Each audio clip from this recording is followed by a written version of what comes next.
Hello friends, आज का question है if a equal to b to the power 2x and b equal to c पर power 2y and c equal to a पर power 2z।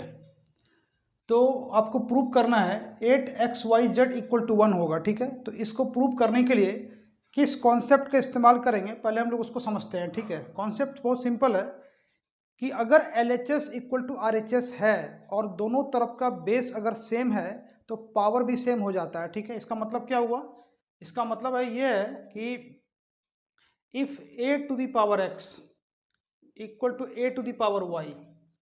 अब देखिए ध्यान से कि LHS इक्वल टू RHS और दोनों तरफ का बेस सेम है तो दोनों तरफ का पावर भी सेम होता है। ठीक है, तो यहाँ से क्या होगा, x इक्वल टू वाई।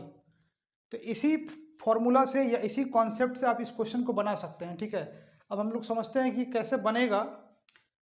तो यहाँ पर क्या करना है, ध्यान से देखिए कि a इक्वल टू कितना दिया हुआ है, आपको दिया हुआ है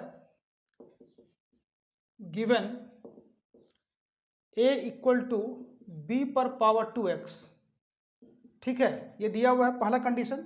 इसमें तीन कंडीशन दिया है, फर्स्ट सेकंड थर्ड। इस तीनों का यूज करके हम इसको प्रूव कर सकते हैं। तो a इक्वल टू दिया है b पर पावर 2x और b किसके बराबर है, b है इसके बराबर c पर पावर 2y। तो b के बदले में है ना, b के बदले में क्या लिखेंगे, c पर पावर 2y। तो b के बदले में लिखिए c पर पावर 2y और उस पर पावर 2x। ये बात क्लियर है? b जो है, b किसके बराबर है, c पर पावर 2y। तो b के बदले में हम लिख दिए c पर पावर 2y और ये पावर पहले से है, ये पावर यहाँ लग गया। तो अब पावर के ऊपर जब पावर रहता है तो पावर मल्टीप्लाई हो जाता है। तो ये हो जाएगा c पर पावर मल्टीप्लाई करेंगे तो हो जाएगा 4xy। यहाँ तक ठीक है। अब इसके बाद नेक्स्ट स्टेप में यहाँ देखिए c आ गया और c मेरा किसके बराबर है, a पर पावर 2z। तो यहाँ से हम c को हटा देंगे। क्यों हटाएंगे? क्योंकि मेरा पर्पस है कि दोनों तरफ के बेस को सेम करना है।